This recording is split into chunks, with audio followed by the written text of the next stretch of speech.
앞에서 이제 스스로 준비하는 모습을 소개하고 있다, 이렇게 말씀드렸습니다. 사실은 우리가 잘 아는 것처럼 예수님이 이 땅에 오신 것이 하나님이신 예수님께서 이 땅에 육신을 입고 오셨죠. 육신을 입고 있었기 때문에 오늘 말씀의 고백처럼 예수님도 인간의 그런 나약함, 육신의 나약함은 누구에게나 다 있는 것인데 예수님이 먼저 그렇게 말씀하신 부분들이 있단 말이에요. 그런데 이 부분은 예수님이 능력이 없어서, 힘이 없어서, 어떤 영적인 파워가 없어서가 아니라 하나님의 뜻을 어떻게 이루어 가시는지를 우리에게 친히 보여주신 거예요. 왜 그렇게 하셨는가? 십자가에서 죽으시는 것 자체가 사실은 뭐예요? 저와 여러분들이 이 땅의 인류의 죄악을 위해서 친히 몸소 담당하셔야만 했던 구원의 여정입니다. 그 어떤 누구도 부인할 수 없는 그런 십자가의 길이었던 거예요. 자, 그럼에도 불구하고 왜 예수님은 하나님의 뜻이 이 땅에 이루어지기를 구했는가? 그렇게 하지 않고서는 고쳐지지 않는 고질병들이 이 땅 가운데 있었기 때문이죠. 예수님이 십자가를 지시지 않으면, 친히 십자가에서 예수님이 어떤 영적 수술대에 오르지 아니하시면 고쳐지지 않는 이 땅의 죄악들이 있었기 때문에 그랬습니다. 그래서 예수님은 한치의 오차도 없이 그 일을 행하셔야만 했습니다. 힘들지만 가야만 했던 길. 오늘 사실 본문 우리가 함께 살펴봐야 될 내용들이 많은 내용 같지만 주제는 한 가지입니다.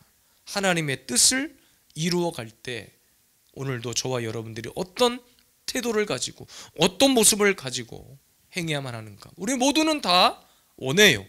하나님의 뜻이 이 땅에 이루어지기를. 그래서 주기도문을 우리가 함께 기도할 때도 하늘의 뜻이 이 땅에 이루어지기 원한다 하잖아요. 하나님의 뜻이 무엇이냐? 무엇이 하나님의 뜻인데 이 땅에 이루어져야만 하는가? 첫 번째, 지난주에 살펴본 내용, 예수님은 겟세마네에서 아버지의 원대로 하옵소서라고 고백했어요. 그러니까 여러분, 예수님이 십자가를 지시기 전에서 지시는 데 있어서 방해가 되는 것이 있었는데 두 가지가 있다고 그랬죠. 하나는 제자들, 아주 성격도 급하고 했던 베드로나 야고보나 요한, 이런 제자들. 그리고 또 한 가지 걸림돌은 바로 예수님 자신이다 그랬어요. 왜? 육신을 입고 있기 때문에 그랬던 거예요. 그래서 나의 원대로 마옵시고 아버지의 원대로 하옵소서. 철저히 인간의 몸을 입고 계셨기 때문에 이런 고백이 가능한 거예요. 아빠, 아버지요, 할 수만 있으면 이 잔을 내게서 옮겨주세요. 여러분, 우리도 이렇게 얼마든지 기도할 수 있거든요. 사실은 우리는 뒤에 아버지의 뜻대로 되기를 원합니다 라는 말보다는 사실은 어떤 고통과 힘든 상황 속에서 제발 이 잔을 거두어 가주세요, 우리가 여기에 초점이 맞춰질 때가 많잖아요. 물론 하나님의 뜻이 이루어지기를 우리는 다 원합니다. 그런데 여러분 생각해 보세요. 하나님의 뜻이 지금 내가 그 십자가를 지는 거예요. 그럼 여러분 이 고백 하실 수 있겠어요? 내 뜻대로 하지 마옵시고 아버지의 뜻대로 하옵소서. 이 고백을 이렇게 쉽게 할 수 있을 거라 생각하십니까? 정말 힘든 거예요.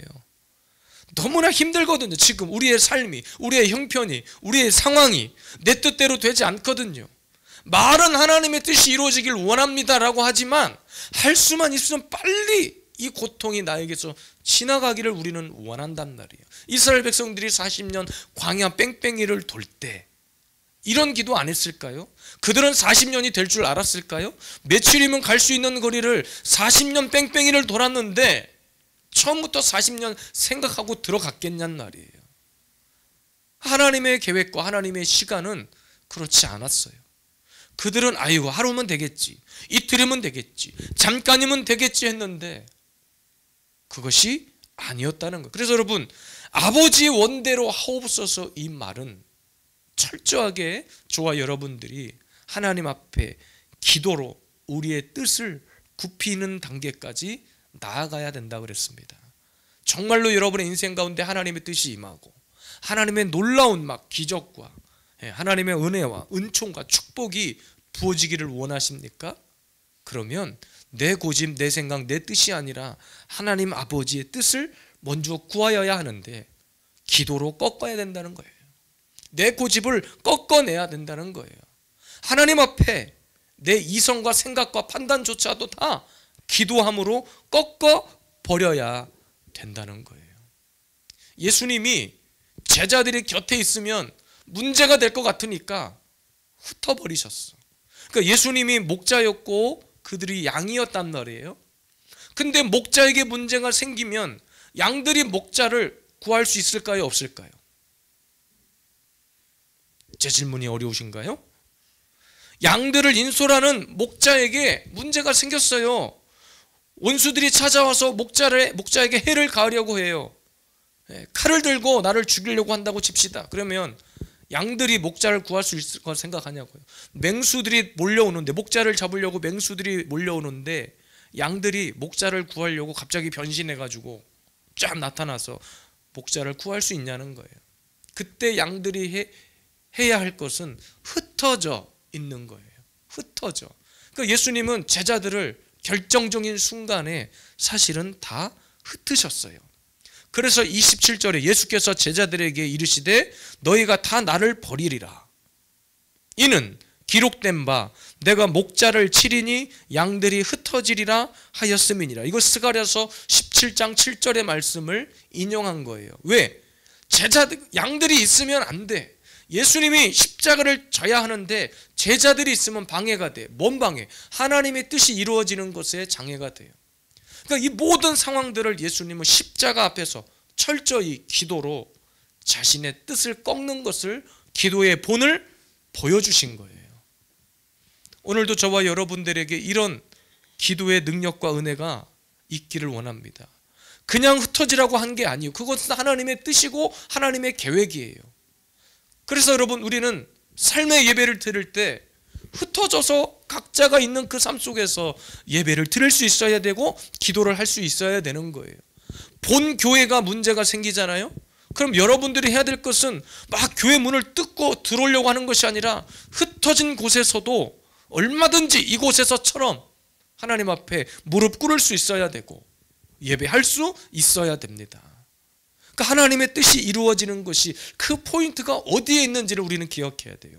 먼저 하나님 앞에 내 뜻을 꺾어내야 돼. 먼저 하나님 앞에 기도하며 나의 의지를 꺾어버려야 돼. 하나님의 생각보다 앞서는 내 생각, 하나님의 뜻보다 나의 계획이 앞서고자 하는 인간적인 의지, 혼적인 생각을 십자가 앞에 다 철저하게 꺾어버려야 합니다. 오늘도 예수님은 친히 그 모습의 모범을 보여주신 거예요. 오늘도 아버지의 원대로 하옵소서. 내가 계획하고 내가 꿈꾼 대로가 아니라 하나님이 계획하시는 대로 철저히 가장 완벽하게 그 뜻이 이루어지기를 구하는 저와 여러분들 되기를 주의 이름으로 축복합니다.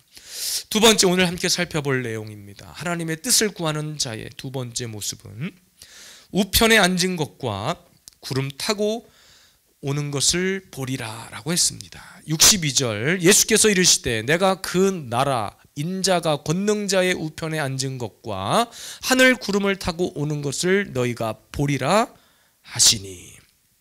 여러분, 예수님께서 체포되신 후에 대제사장에게 끌려가셨죠. 그랬더니 이미 공회가 다 소집되어 있었던 거예요. 그래서 여러분, 원래 공회는 사실은 밤에 모이지 못하게 되어 있었습니다, 당시에는. 그런데 불법으로, 그러니까 사실 예수님이 죽어야만 했기 때문에 일어나는 모든 일들은 다 정상적이지 않았어요.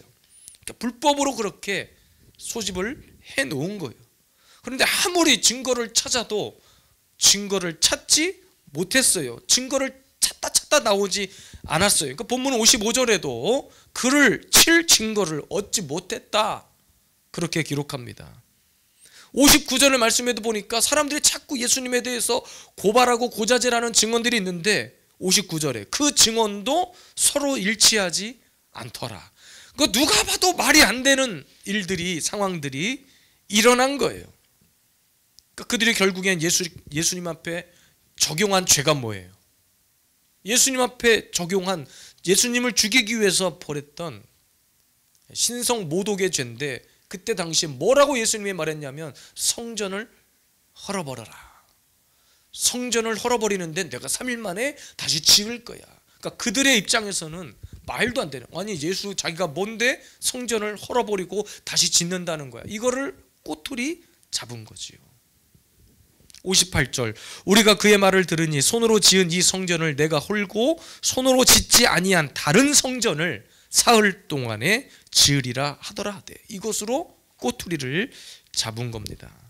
그러니까 여러분, 대제사장이 허물어지지도 않은 성전을 다시 짓겠다는 것, 이것이 죽을 죄이냐 아니냐 사실은 자기 자신도 잘 몰랐을 수 있어요. 어쨌든 최종적으로 예수님의 입에서 자신이 하나님의 아들이라는 말이 나오도록 이것을 끌고 간 거죠. 증거를 만들고자 했던 거예요. 그래서 61절에 너가 찬송받을 이의 아들 그리스도냐? 라고 묻는 거예요. 이것은 정말 결정적인 질문이기도 했어요. 왜? 예수님의 본질적인 것을 묻는 질문이었거든요. 당시 유대인들은 메시아를 믿어도 하나님의 아들이 아닌 정치적인 어떤 그런 영웅들을 기대하고 있었던 거예요. 그러니까 대제사장 입장에서는 하나님의 아들 그리스도 딱 요 말 하나만 나오면 벌써 두 가지를 걸잖아요. 신성모독했다. 그리고 네가 뭔데 성전을 헐고 다시 짓느냐. 이 질문 끝에 예수님께서 62절에 보면 내가 그니라 인자가 권능자의 우편에 앉은 것과 하늘 구름을 타고 오는 것을 너희가 보리라 하시니. 그러니까 여러분, 이미 예수님은 자신이 죽음을 이기고 승리할 것을 알고 계셨습니다. 그러니까 우편에 앉은 것과 구름 타고 오는 것을 보리라 라고 했던 것은 십자가 이후에 영광의 날이 올 것을 믿어야 한다는 거예요. 그러니까 예수님께서 왜 하나님의 뜻을 이루기 위해서 그렇게 말도 안 되는 공회에 잡혀가셔서 그 일을 당하셔야만 했는가? 예수님이 몰라서 그랬을까요? 힘이 없어서 그랬을까요? 여러분, 우리가 세상을 향해 나가는데 세상에서 우리가 힘이 없어서, 가진 것이 없어서, 뭐 배운 것이 없어서 그들과 싸워 이기지 못하는 것입니까? 아니잖아요. 왜 하나님은 성경 여러 곳을 통해서 인내해라, 참아라, 그리고 세상의 빛이 되라, 소금이 되라, 그렇게 말씀하신 이유가 뭐예요? 하나님이 능력이 없어서, 예수님이 힘이 없어서 우리를 도와줄 수가 없으니 너희들이 힘을 길러서 가서 싸워라? 그게 아니잖아요. 하나님은 언제든지 언제나 이것을 명심하세요. 하나님의 계획과 하나님이 하시는 모든 일들은 언제나 완벽해요. 언제나 실수가 없으세요.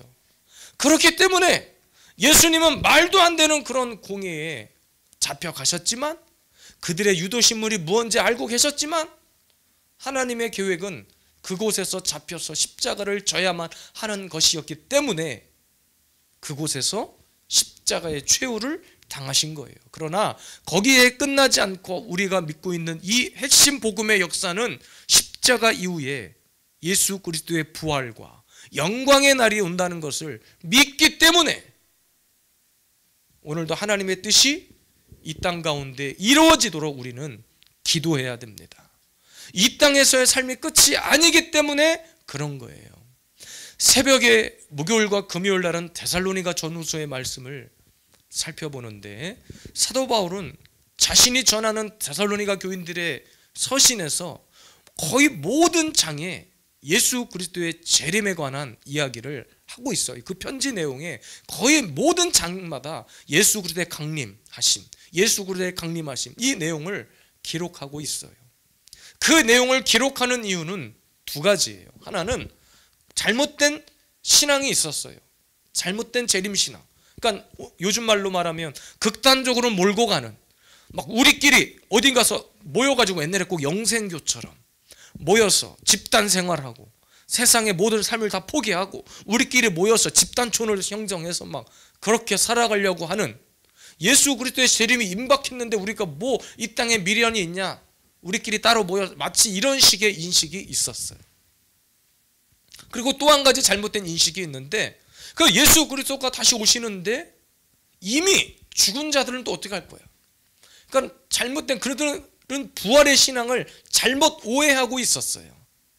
예수 안에서 이미 먼저 죽은 자들은 그러면 그들의 삶이 다 끝난 것이 아니냐, 이렇게 생각을 하고 있었던 거예요. 그래서 다시 그들에게 이런 종말론의 신앙을 깨우치기 위해서 사도 바울은 계속해서 편지를 통해서 지금이 끝이 아니다, 그들이 죽은 것이 끝이 아니라 우리는 영광스러운 부활에, 예수 그리스도의 그 부활에 참여하는 자가 될 것이다.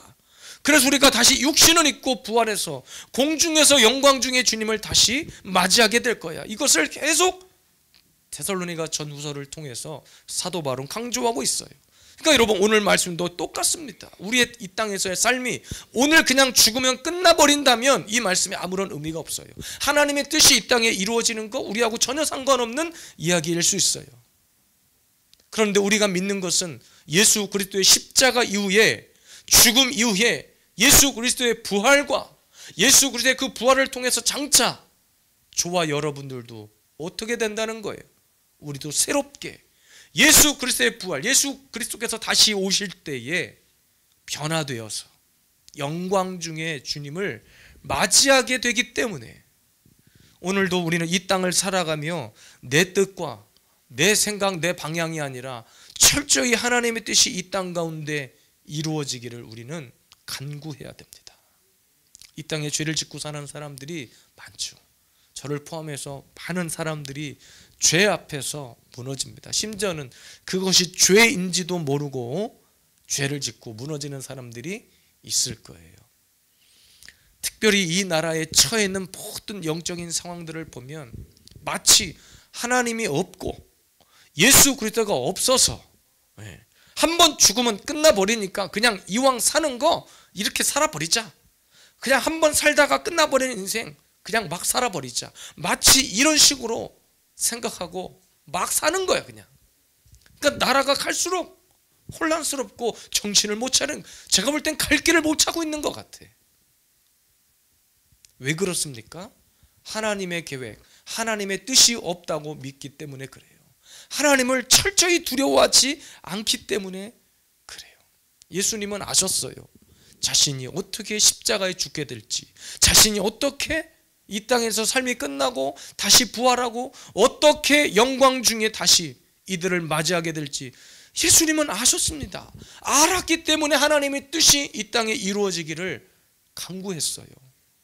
이 땅의 많은 성도들이 보이는 물질 세계를 쫓아가다 보니까, 우리는 보이지 않는 것을 쫓아가야 되는데 보이는 것만을 쫓아가다 보니까 어떻게 됐냐, 계속해서 같은 곳에서 같은 죄로 같은 모습으로 넘어지고 또 넘어지고, 하나님의 뜻이 이 땅에 이루어지는 것이 아니라 계속해서 내 계획대로, 내 계획이 하나님의 계획이야. 마치 이런 식으로 우리가 기도를 할 때도 하나님의 뜻이 이루어지기를 원한다면 아까 첫 번째가 뭐였습니까? 십자가 앞에 기도로 철저히 나의 생각, 내 고집을 꺾어내야 하는데 우리는 내 생각이 하나님의 뜻이 되도록 바꾸어서 거꾸로 기도할 때가 많아요.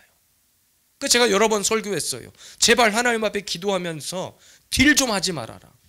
하나님 이번만 이렇게 해주신다면, 이번만 나에게 이런 은혜를 베푸신다면 내가 이렇게 헌신하겠습니다. 이번에만 이렇게 한 번만 해주시면 내가 저렇게 하겠습니다. 초등학생도 그렇게 기도하네요. 하나님이 어떤 분인데 하나님 앞에 자꾸 뭘 달라고 기도하는, 물론 하나님은 다 그 기도를 들어주시는 분이십니다. 하나님은 어떤 것도 그냥 흘려보내시는 분이 아니에요. 그러나 궁극적인 목적은 내 뜻이 아니라 하나님의 뜻이 이루어지기를 원하는 거예요. 그러니까 우리는 보이는 것이 아니라 보이지 않는 것을 추구해야 그것이 보여요. 무슨 말인지 이해가 되십니까? 보이는 것이 아니라 보이지 않는 그것을 추구할 때 진짜 그것을 보게 됩니다. 그것이 하나님의 뜻이, 그때는 모르지만 조금 지나놓고 보면 맞아, 그때 그렇게 하는 것이 하나님의 뜻이었어. 나중에 후회하잖아요. 나중에 돌아보면 그때 하나님이 말씀하신 것이, 그때 설교한 것이 맞았다는 것을 우리는 시간 지나놓고 보면 알게 돼요. 지금 오늘 이 밤에 저와 여러분들이 구해야 할 것은 그래서 하나님의 뜻입니다. 십자가 이후에 영광의 날이 올 것을 우리는 믿기 때문에 지금 인내하고 지금 참아야 되고 지금 견뎌야 하는 거예요. 지금 예배해야 되고 지금 기도해야 되고 지금 부르짖어야 하는 거예요. 하나님이 없다고 생각하는 사람들, 눈에 보이는 것 때문에 방황하고 힘들어하는 사람들, 우리가 그것을 쫓아 살아갈 이유가 전혀 없어요. 그것은 하나님께서 우리에게 주시는 덤으로 오는 것들이에요. 하나님의 영광을 구할 때 덤으로 찾아오는 것들이에요. 그것 때문에 우리가 여기서 싸우고 아파하고 불안해할 이유가 없어요. 마지막 때 주님께서 다시 오심을 모든 자가 본다고 그랬습니다. 계시록에 보니까 그를 찌른 자도 보고, 오늘도 저와 함께 예배하는 우리가 보고 예수 그리스도의 영광 중에 재림의 모습을 다 본다고 그랬어요. 다. 그때 보면 늦은 거예요. 그때 보려고 하면 이미 늦은 거예요. 근데 여전히 주님은 지금 이 시간을 통해서 우리에게 보여주고 계십니다. 주님이 우편에 앉은 것과 구름 타고 오시는 것. 구름은 뭐예요? 영광 중에 오신다는 거잖아요. 예수 그리스도께서 영광 중에 오신다는 이유는 우리를 영광 중에 맞아주시기 위해서 영광 중에 오신다는 거예요. 오늘도 그것 때문에 여러분, 이 추위 속에서, 이 눈보라 속에서 오늘 새벽에도 이렇게 새벽에 나오신 분들 때문에 얼마나 제가 또 마음의 위로를 받고 감동을 받았는지 몰라요. 어제 저녁만 해도 못 나오시겠지, 그래도 우리끼리라도 앉아서 예배를 드려야 되겠지 하고 있었는데 딱 시간 되니까 나오시는 분이 계셔요. 왜 그랬을까요? 힘들고 춥고 빙판길인데 그것을 뚫고 나오는 이유가 뭘까요? 지금 보이지 않는데 영광 중에 다시 오실 그 주님의 그림자가 비추어지니까. 다른 사람들은 보이지 않는다고 하지만 우리는 그것을 보니까, 그것을 믿으니까 우리가 예배하는 것 아니겠습니까? 오늘도 이 밤에 사랑하는 저와 여러분들이 끝까지 여러분, 우리는 보이지 않는 것을 추구하고 하나님의 뜻이 이 땅 가운데 이루어지도록 우리의 가정 위에, 이 교회 위에 지금 내가 꿈꾸는 일들이 아니라 하나님의 계획하심이 나타날 수 있도록 우리가 참고 견디면서 영광 중에 주님 다시 오실 날을 기대하고 소망하며 오늘도 이 땅 가운데 승리의 역사를 노래하는 여러분들이 되시기를 주님의 이름으로 축복합니다.